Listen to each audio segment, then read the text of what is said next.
Welcome to the Girl Means Business podcast. I'm your host, Kendra Swalls.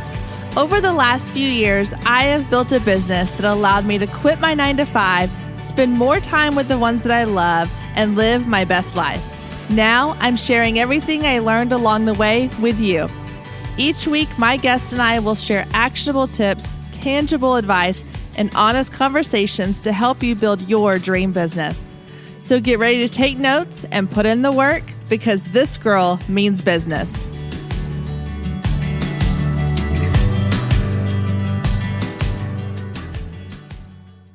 Hey guys, welcome to episode 5 of the Girl Means Business podcast. I'm so excited you're here this week because we have an incredible interview with Loren Jackson. She is a wedding photographer out of Ohio, and she is sharing with us all of her tips on how she started her business, what sets her apart from everybody else in her industry, how she manages being a work-from-home mom with a young little child at home, and how important it is to invest in yourself when you're first starting out or at any point in your business, the value of education versus buying fancy equipment, and just how important it is to just continue that educational process. And Loren has been so generous. She has sent me a list of her top choices for books and resources for helping you start a business online. I'm going to be sharing all those over on the show notes. So if you head over to girlmeansbusiness.com/episode 5, you can check all of that out. So in this episode, you're going to hear Loren and I talk about automating things in our business to allow us to have our business run smoothly, even when we're not at our computers or on our phones 24/7. And the program I use for this, and I talk about in this episode, is HoneyBook. Before I used HoneyBook, I was a scattered mess. I would send paper contracts to the mail. I kept everything in file folders on my desk. I would collect payments either in cash or check at the time of the session, and it was just not pretty. So HoneyBook came along, and it has completely changed how I run my business. It's an online business management tool that lets you control your client communication, bookings, contracts, invoices, all in one place. It helps you stay organized with custom templates, automation tools, and so much more. You can even use HoneyBook to consolidate services that you're already using, like QuickBooks, Google Suite, MailChimp. And one of my favorite features is the community aspect. It's tied to the Rising Tide Society, so you can post and share business opportunities and with everyone around you and connect with other creatives just like you. There's no other business management tool out there like it. As a special thank you to the listeners of the Girl Means Business podcast, you can get 50% off your first year by going to bit.ly/GMB HoneyBook. That's bit.ly/GMB HoneyBook. They have a free trial period to allow you to try it before you buy it as well. And again, that's 50% off your first year when you go to bit.ly/GMB HoneyBook. And I'll add that link in the show notes so you can easily find it and go check it out. All right, let's jump into our interview with Loren Jackson. Hello, Loren, and welcome to the Girl Means Business podcast. How are you today? Good. How are you, Kendra? I'm doing great. Thanks so much for chatting with us today. I'm very excited. Me too. The realities of trying to work from home. My daughter's in the playroom watching a movie, so I'm trapped in the bedroom trying to get stuff done. Yeah, I'm trapped in the bedroom. The kid's sleeping, but the dogs will bark at any given thing. So I figured if I come upstairs and hide, I might be okay. Yeah. You got to find those little pockets of places you can go that are somewhat child and dog proof. I thought about hiding in the bedroom closet. Oh, no, that's where I've recorded some of my first episodes were in my bedroom closet because my husband would have the kids like in the other room, and I would close the bedroom door, close the bathroom door, close the closet, like 3 levels of protection. Yep, absolutely. Yep. Oh my gosh. So I want to start and just tell us your story. So tell me, I know you're a wedding portrait photographer, so tell me how you got into that, what you maybe did before that, your life story. Not like from birth, but Sure, yes. Okay. I was in college and I had a high school friend that was in the Air Force at tech school in Texas that proposed to his girlfriend over a DVD. He mailed the DVD and the diamond from Texas back to Ohio. Wow. And proposed on a video. And there was no budget for these two. a very low budget wedding or no budget at all. Mm-hmm. And they knew that I had just bought a camera and I was taking photos just for fun. So the bride actually asked me if I would photograph their wedding, and I kind of chuckled at them. And I thought, you are crazy. Why do you want me to photograph your wedding? So that was in 2011. 8 years ago. It'll be 8 years this June that I shot my first wedding. And through various education and encouraging words from other photographers that I admire and look up to, I was able to turn something that was just a side hustle during college in my early years of teaching high school into my full-time business in 2016. So it's been a crazy long ride, but it has been so fun. It's so funny because I feel like we have very parallel stories, because I was a teacher. I started my business a year after you. So it started mine in 2012. And then I quit my teaching job a year after you in 2017. Very fun. So, yes, very similar. And so quick question on your first wedding, because mine was the room mom, because I taught elementary school. So we had room moms that would like help with parties and events and stuff. So she came to me and her niece was getting married, and it was a very small wedding. Her niece lived in Florida. They were getting married here in Texas because the grandmother couldn't travel and they wanted the grandmother there. So just family pretty much. And she basically begged me to do it. I didn't want to, because I was very like, I'm not going to shoot weddings. I don't want to deal with brides. But I told her, I was like, I will do it, but only if I can find someone to shoot with me, because I was terrified to do it by myself. Did you do your first wedding by yourself? I did. Oh my gosh, girl. There were 3 groomsmen and 3 bridesmaids, I think. And the reception was in the basement of the church. There was no DJ. Just a very, very small wedding that even today, that size of a wedding, knowing what I know now, I would probably shoot alone anyways. But yeah, I shot it alone. I drugged my boyfriend with me, and he carried all my bags and threw me cards and batteries when I needed them. But yeah, crazy. Shot it on a Canon T3. So what were the T3? That was what I had. Yes, yeah, like a 12 megapixel. I had the kit lens, like disaster alley. And thankfully, I didn't screw it up too bad. So from there, did you know you wanted to do weddings primarily, or did you kind of ease into weddings more later on? Like, what other things how did your journey go through as far as like photographing different types of sessions? Because I know some people start off with like a very specific idea, and some go through, I'll shoot anything that comes my way. And I shot anything that came my way. I never said no. It wasn't until, if we got married in 14, it wasn't until 2014 that I said no to kids. That I just didn't have the space to do kids inside. It was too much work for me. It just didn't bring me as much joy as what shooting seniors and weddings brought me. So 2014 was when I went from shooting everything down to shooting just seniors and weddings. Yeah. By 2015, I did a mentoring session, a one-on-one with Caitlin James. She's the one that kind of said, you're going to end up getting to the point where you're going to choose one or the other. I was like, no, I love my seniors too much, and I love my weddings. There's no way I'm going to choose. And by 2016, I went solely wedding photographer. And I never envisioned niching down that far. But the more in depth I got with the wedding photography, the more I knew my brides deserved my undivided attention. That to provide them the best experience possible, I needed to be solely focused on their needs and making sure that their experience was the best thing that they could ever pay for. So I got rid of the senior information on my website, and I just started telling people no, but I can't do this for you. However, I have a friend that specializes in seniors. Here's her information. Look her up. Or no, I don't photograph newborns anymore, but reach out to this person. I know you'd be in great hands. So even though it was hard to say no, I knew that I was doing those potential clients a a better service, I guess is what I'm trying to say, referring them out to people who did specialize in their needs. Yeah.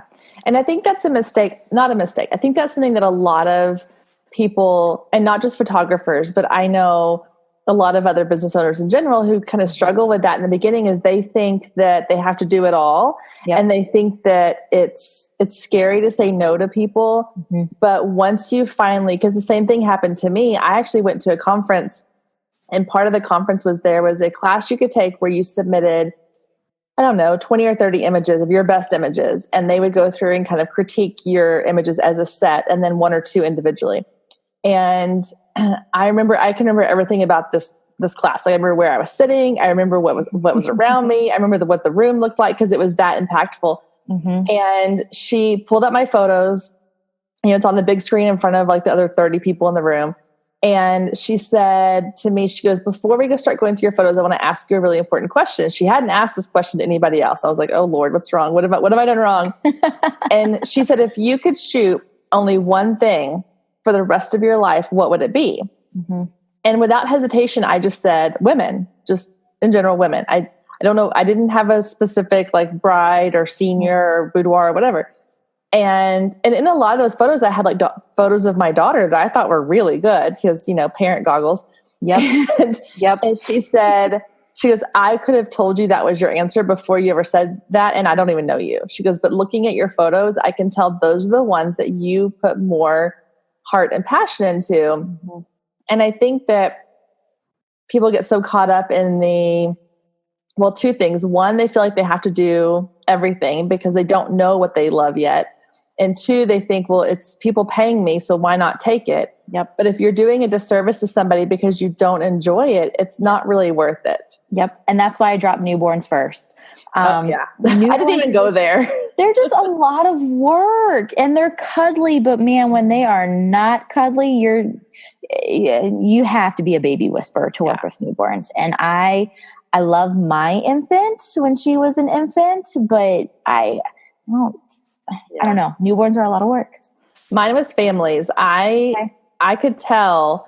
I would come home from a family session because family sessions are so easy to book because they're several times a year. Everybody needs family portraits. Yep. And so I was booking them all the time, especially in the fall. And I would come home just exhausted, and I wouldn't want to go edit the photos. I would just be kind of putting it off. And my husband finally said, he was like, you really don't like doing this, do you? And I was like, what do you mean? I thought he meant photography in general. He goes, every time you come home from one of these sessions, you're in a really bad mood. But then I would come home from like a senior session or a bridal session or an engagement session, and I would just be like so on a high. I'd want to look at the photos right away, and like I couldn't wait to get to my computer. And that was when I was like, okay, this is a sign. I've got to knock out the families, knock out the kids, maternity, all of that stuff. It's gone. I'm going to focus on what I know I love. And it's true because I know a ton of family photographers that are incredible, and I could never do what they do. And I would feel terrible giving a client something that I knew was subpar when they could have spent that money with somebody who is going to give them something incredible. So I think that's a really huge part of starting your business, is figuring out what you really love and like just going for it. And there's nothing wrong with thinking you love something and shooting a lot of it and going, you know what? I don't know if I actually love this, and doing something else. Figure it out in the beginning, and then just hone your craft, fall in love with what you're really good at, and provide the best experience you possibly can to the clients who are going to hire you. Yeah. And I will say too, though, I do know a few photographers who will do several different genres, and they do a decent job. Like, it's not that you can't do multiple things. Like, we're not saying you have to pick one thing and that's it. Yep. But I think that you're going to start to see over time that there's one or two things that stand out as being your niche, something that you're really strong in, and everything else you could be just as good at, but you're not as strong as what you are in this one area. Yep, absolutely. So let's talk about business. Okay. So when you started your photography business back in 2011, and so it was 6 years before you went full time? 5 years? 5 years. Okay. 5. So in those 5 years, was it a slow growth or was it pretty quick? No, it was slow.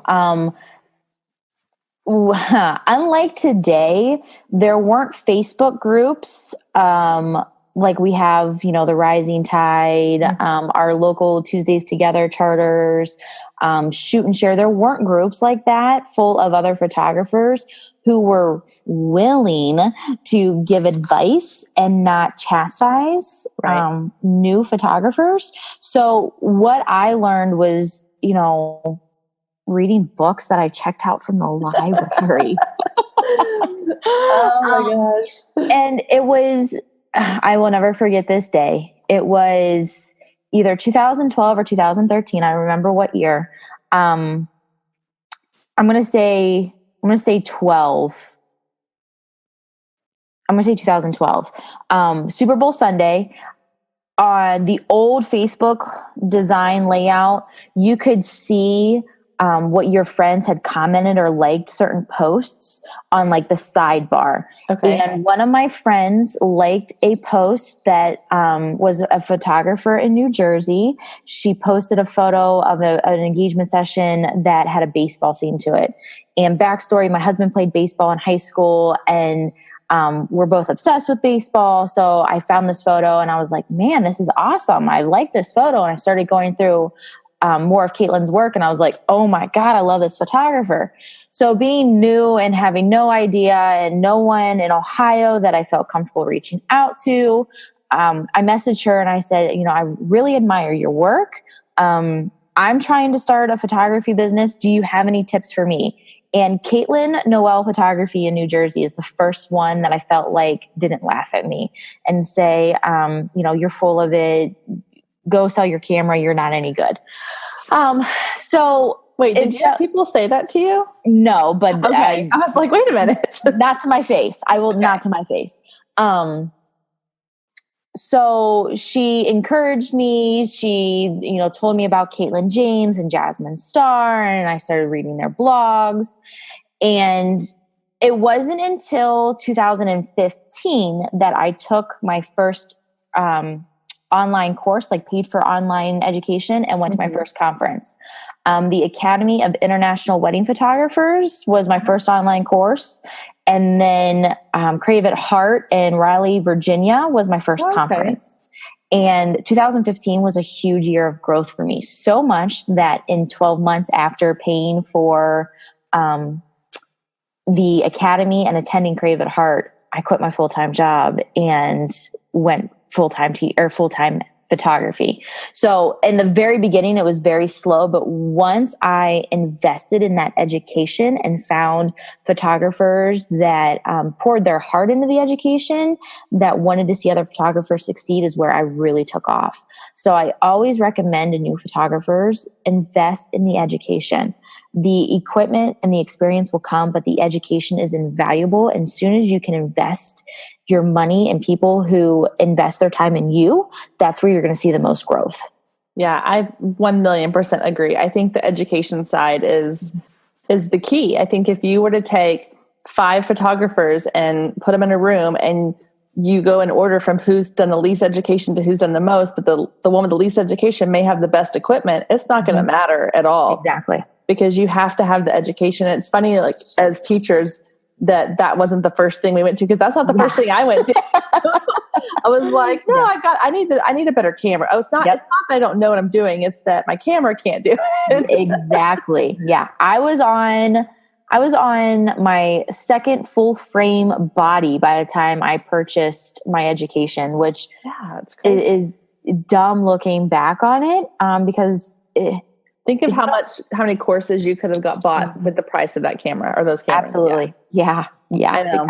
It's insane. But yeah, I do. And I think it's so much easier now with, like I said, the Facebook groups, and there's tons of forums and there's tons of courses you can take that are not super expensive. Podcasts. I mean, everything. Like there's so much out there. And you mentioned like the library. I was listening to Rachel Hollis the other day, and she, Rachel Hollis, right? Mm-hmm. Okay. Yep. So she, on her podcast, she did, I guess, an episode on, it was a live recording of like one of her coaching series. Mm-hmm. And it was the 5 things you actually need to start a business. And she joked that like one of them was a library card, because when she started, she was like, there wasn't all this information online. Yep. You had to go to the library and check out books. And Yeah. And so it's interesting that, things have changed, and hopefully people are more open to sharing. Because I had the same experience you did when I first started. Is I reached out to a local photographer in my area who I kind of knew by association through another lady I taught with. Yep. And I just reached out and I said, hey, I'm looking to start a business. I know so-and-so that's friends of yours. We work together. She told me to reach out to you. And basically she wrote me back and said, I had to learn the hard way. You should too. Yep. And I was like, that was my first introduction to the photography community. And I was like, what the crap? Like, what world have I just stepped into? Yep. And it's a world of, back then, it was a world of secrecy. And I joke and I tell everybody this, but I really mean it. There are no secrets in our industry. If you think you have created it, laugh at yourself, because there's someone 1,000 miles away from you that is doing it better than what you think you're doing it. Yes. And I'm an open book. Anyone wants to ask me a question about how I run my business, ask away. I will tell you, because I'm not the one who thought of it. I have learned from so many other photographers and other business owners how they are successful, and I might put my own spin on it, but I'm not the one who thought of it. I'm not the originator. Right. And that's why, that's part of the reason why I started this podcast, is because I want people who are in the same place that you and I were 7 or 8 years ago to not have to spend 5 or 6 years waiting for someone to be nice to them and help them out. Like, I want to be that voice. I know there's a ton of other people doing similar things. You look at like the Jenna Kutchers and the things like that. And I think that's important to know too, is sometimes we get sucked into these worlds of the people we look up to, the Jenna Kutchers and the Amy Porterfields and whoever other business people there are, photographers. And we forget that they didn't invent this. Exactly. They had to learn it too. Everything they're sharing is something they learned from a compilation of sources. And now they're just putting it into one place for you, which is amazing. But yeah, it was an interesting journey. I think we just kind of came in a little before the technology caught up with everything. Yeah. Yep. Absolutely. So tying into that, when you started, maybe even going in full time, what was something that you found that surprised you about running a business? Was there anything that you weren't prepared for or hadn't thought about before you got in over your head? I would say more so the back end, as far as like contracts and invoicing goes. I was lucky enough that my wedding photographer, I actually hired Caitlin Noel in New Jersey. I flew her to Ohio to shoot my wedding. She used a system called Pixify. And I was first introduced to online contracts and online invoices because I was a KMP bride. And it was the ease of being able to sign my contract electronically instead of having to mail Caitlin back my contract. I was like, what is this world and how do I become a part of it? So let's see, we got married in 2015. So I would have signed my contract with Caitlin like December of 2013. And by early 2014, I was full-fledged into Pixify and figuring out how to better that experience for my couples in having the electronic invoices, the automatic reminders, the contracts. I joke now that booking with me is as easy as checking out with Amazon Prime. Because of the online proposal that Pixify has, that they choose their collection. My workflow is already built. And once they check out, everything's applied. And I don't lift a finger on my back end. Pixify runs my business. That's awesome. So let me ask you this then, because I'm slowly diving into the world of automation. Okay. I automate a lot of things, but not my booking process. Okay. Because I have that fear of the personal touch, I guess. Okay. So how do you, with an automated system, which I think is amazing, how do you make sure that it's personal to them? The emails always have a personal touch, thanking them for allowing me to walk this new season of life with them, and always bringing up something in conversation that we have had. As far as, them signing a contract and invoice, I don't think you can get personal with that. Right. Yeah. So once they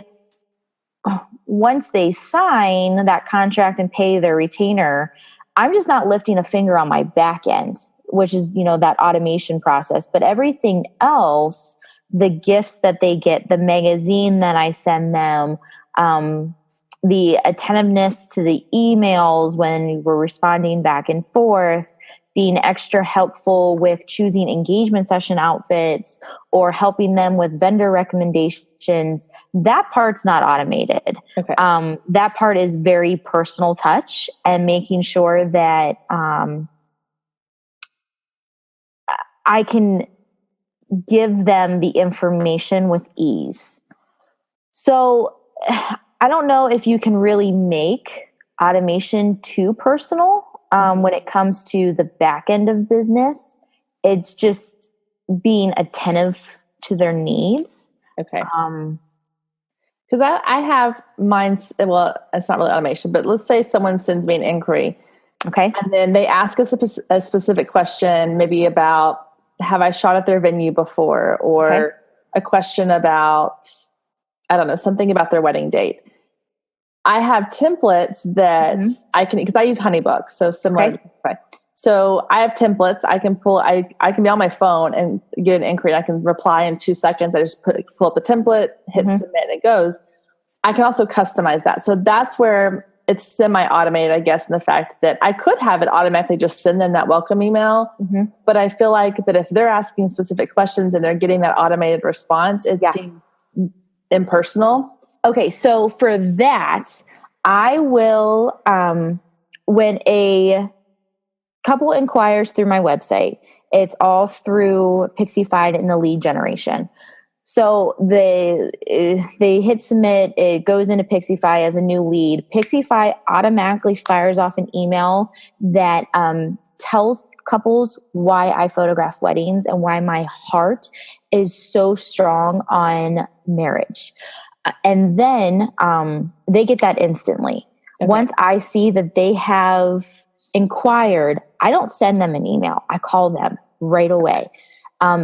Now, if I am booked for their date, I don't call. If I am open for their date, I will get on the phone as soon as possible. And with a toddler, that might not be as quick as I want it to I was going to ask that question next. I was saying, I know you have a little one at home. Yeah. And that's one of the issues I have is with getting on a phone call, like we talked about earlier, that we're both, yours is sleeping, mine's watching a movie. So how do you handle that balance of, okay, I need to get this stuff done? Do you just kind of work are your working hours during nap time, or do you have help? How do you manage that? There is a house in our neighborhood that the little girl is about 6 months older than my daughter. So one to 2 times a week, I'll take her to the neighborhood or to the neighbor's house, and they'll keep Charlotte for 3 hours. So she wakes up in the morning at 7:30, 8 o'clock. We eat breakfast, and she's off to the neighbors by 9 o'clock. From 9 to 11:30, I am working because Charlotte is not in the 4 walls of my house. Yes. I go pick her up. I feed her lunch. I lay her down for a nap at 12:30, 1 o'clock, and she's in her crib till 3:30. So if she doesn't go to the neighbor's house, I will get up at 4 a.m. and I will work from 4 till 7:30, 8 o'clock whenever Charlotte wakes up. And then I work during nap time.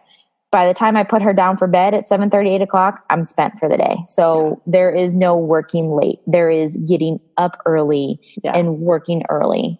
So that's how I handle working with a toddler in the house. Early hours. She is almost 16 months old. So I call her Sharnado because she's an absolute tornado. This chick will destroy my house in 30 seconds. And I never understood why my mother would get so upset with us kids. And now I'm like, karma is coming back and wrapping her arms around your revenge right now. Yes, because she's a little tornado. Yeah. Drives me bonkers, love her to death, but she's an absolute tornado. I think that's, I get a lot of questions from women who are trying to go full-time, that are working their side business, they're working a full-time job. And of course, usually their number one reason they want to do this is so they can be home more and have more time with their kids. And that, in all honesty, that was one of my big things too, is my oldest one was starting kindergarten. I knew I had already lost that time of being home with her. I didn't want to lose that with my second one. And I had this vision in my head of like these perfect little days where we'd get up and we'd go to the park and play. We'd come home. She'd nap for 3 hours and I'd get work done. And then somewhere about 2.5, she's about to be 3, she stopped taking naps. Mm-hmm. And I was like, holy crap. Now what do I do? Yep. When am I supposed to work? So I had that, kind of moment, a little bit of a breakdown. I was like, okay, I'm doing this so I can be home with her, knowing that in a couple of years she'll be in school and I'll have all the time while they're in school to get stuff done, which would be great. But I don't want to wish away this time. And at the same time, I'm thinking, but I also really love my business and I don't want it to suffer just because I have a 2-year-old at home. So it was that weird kind of moment of like, well, what do I do? How do I make this work? I put her in a Mother's Day out 2 days a week.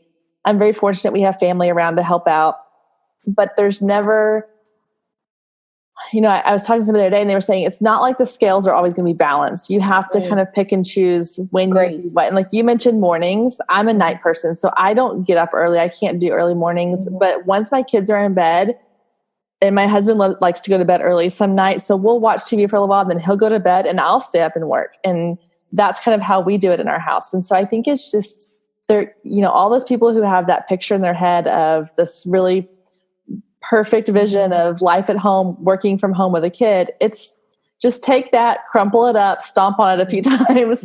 And then you have something resembling what it'll really be like.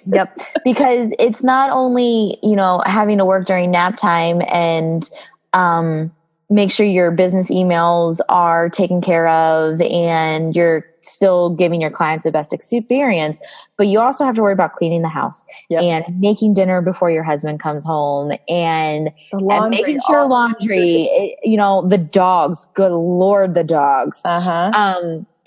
It's so much in one day that, it's hard.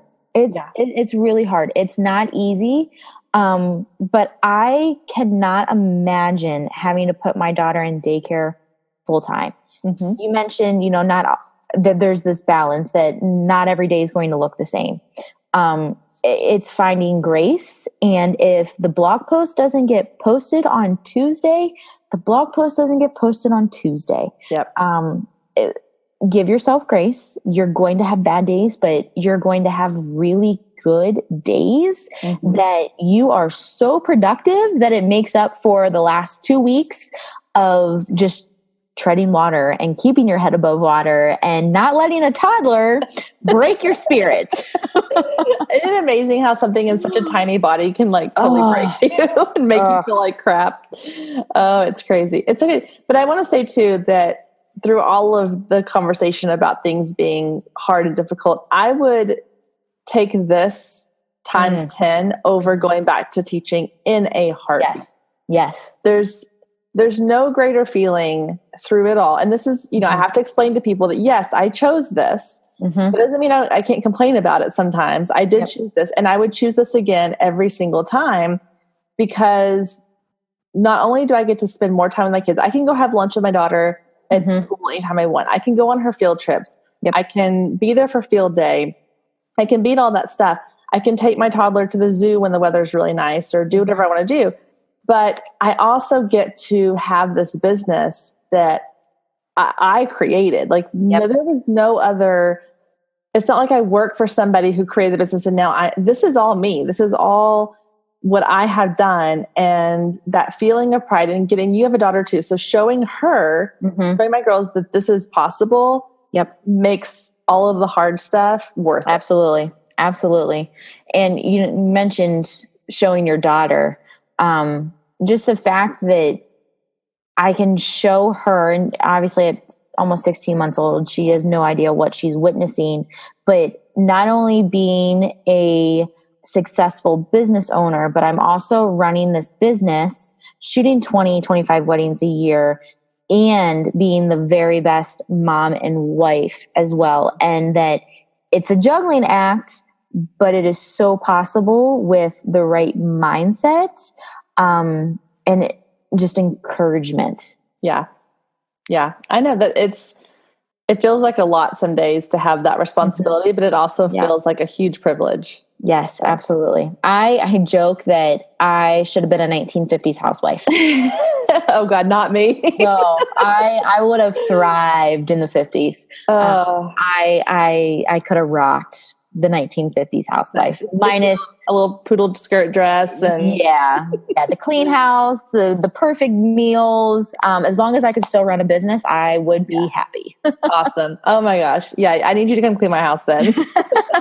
Mine's not any better right now. Again, Garnado. Yes. True.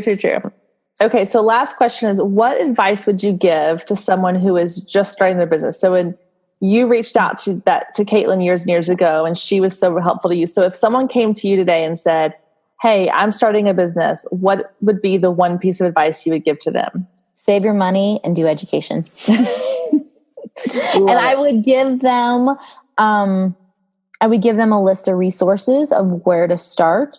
And if there's not a lot of education, here are several blogs to read.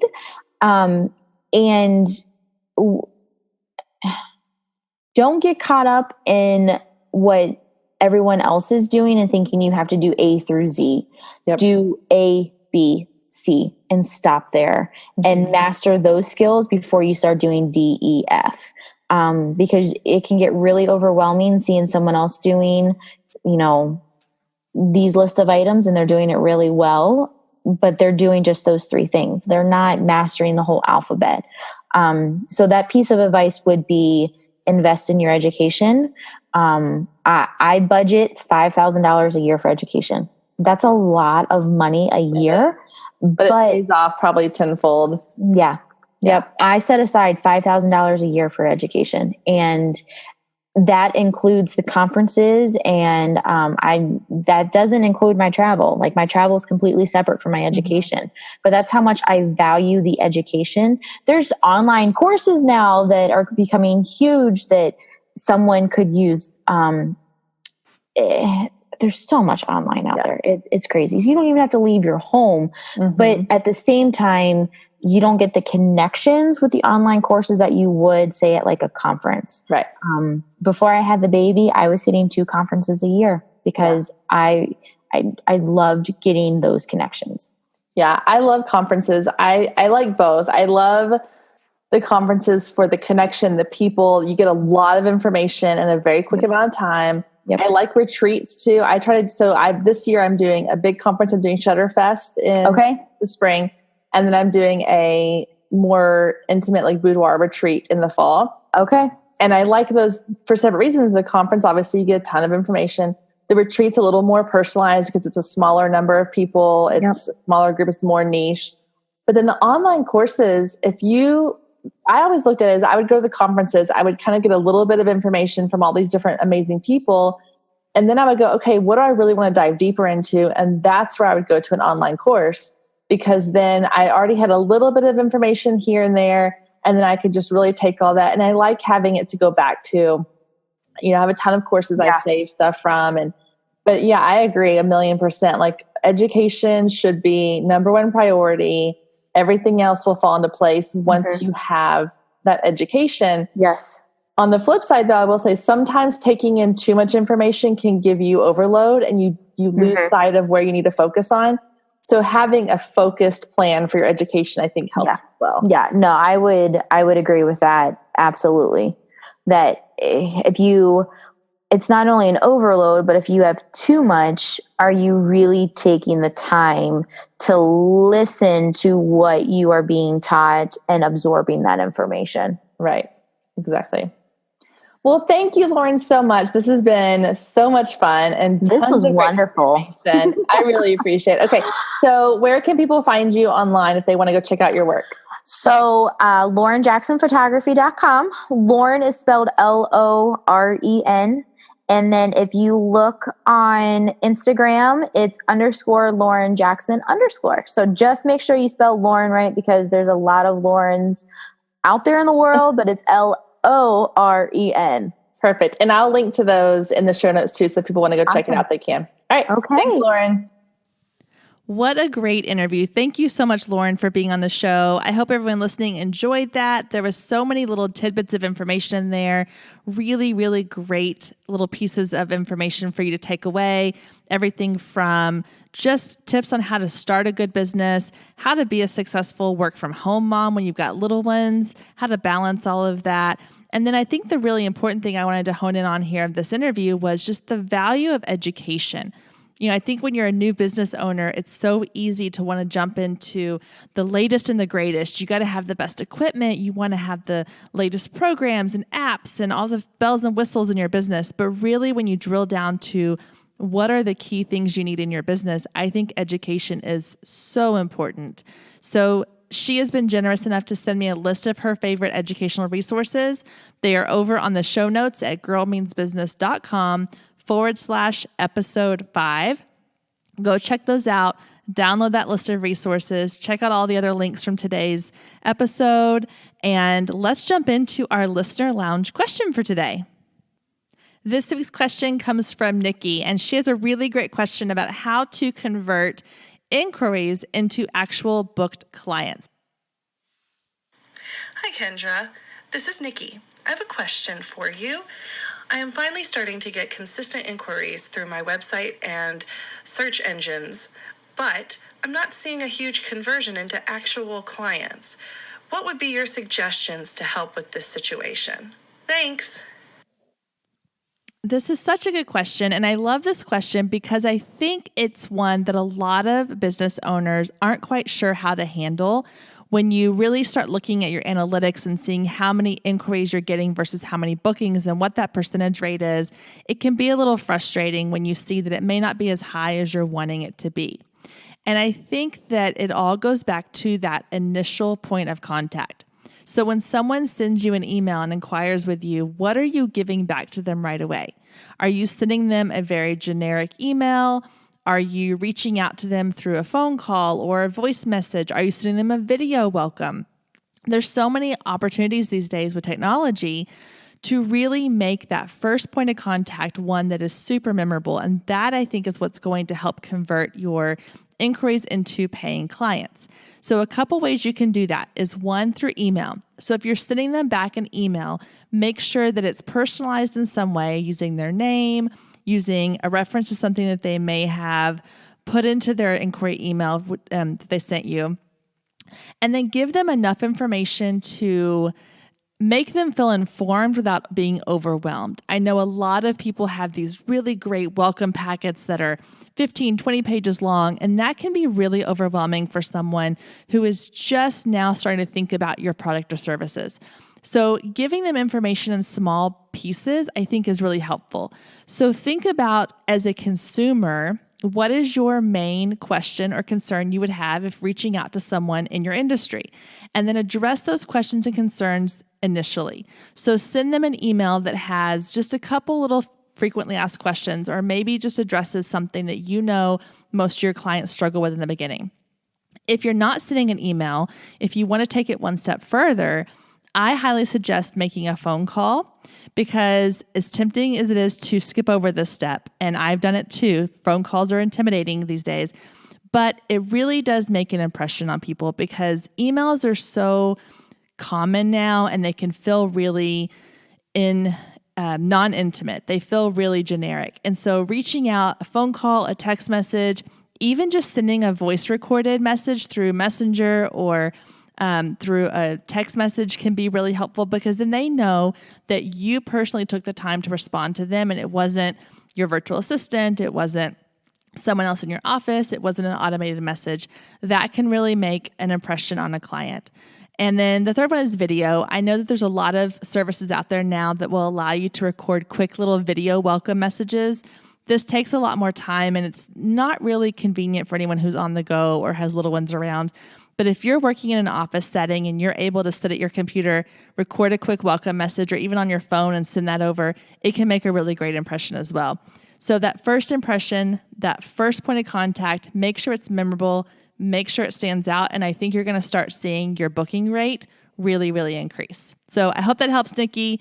If you have questions that you want answered on the show, head over to my Girl Means Business Facebook page or Instagram page. Send me a voice recorded message with your question, and you might be the next one you hear on the podcast. So send me those questions, and I can't wait to hear what you have to say. Thank you so much, guys, for tuning in this week. We'll see you again next week, same time, same place. Bye, ladies. Have a wonderful week. If you loved today's episode, don't forget to click the subscribe button so you never miss when a new episode goes live. Then head over to iTunes and leave a quick review to let other people know just how much you loved it. Thanks, ladies. See you next week.